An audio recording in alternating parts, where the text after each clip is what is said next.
નર્મદાથી સમાચાર છે। બીજેપી નેતા દારૂની હેરાફેરીમાં ઝડપાયા હોવાની વિગતો છે। નેત્રંગ તાલુકા બીજેપી ઉપપ્રમુખ ફતેહસિંહ દારૂ સાથે પકડાયા છે। એલસીબીએ બિયરના 3,26,000ના મુદ્દામાલ સાથે આરોપીને દબોચ્યો છે।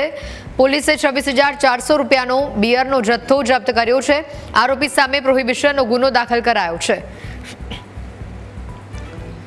અને આ અંગે વધુ માહિતી મેળવીશું। સંવાદદાતા પ્રવીણ જોડાયા છે ફોન લાઈન ઉપર। પ્રવીણ, જે રીતે મુદ્દામાલ અહીંયા પકડવામાં આવ્યો છે, બીજેપી ઉપપ્રમુખ ફતેહસિંહ જ ખુદ પોતે દારૂ સાથે ઝડપાયા છે। વધુ અપડેટ શું, કેવા પ્રકારની કાર્યવાહી? ચોક્કસથી જે આ જે ફતેહસિંહ છે, જે ભરૂચ જિલ્લાના નેત્રંગ તાલુકાના ભાજપના ઉપપ્રમુખ છે અને તેઓ મહારાષ્ટ્રથી દેવમોગરાવાળા રસ્તે જે છે પીણખોલિયા નો જગ્યા છે, ત્યાંથી પોતાની કારમાં, સફેદ કલરની કારમાં લઈને આવતા હતા અને તે પોલીસને બાતમી મળી હતી અને જે પોલીસે તેમને રંગે હાથ પકડી દીધા હતા।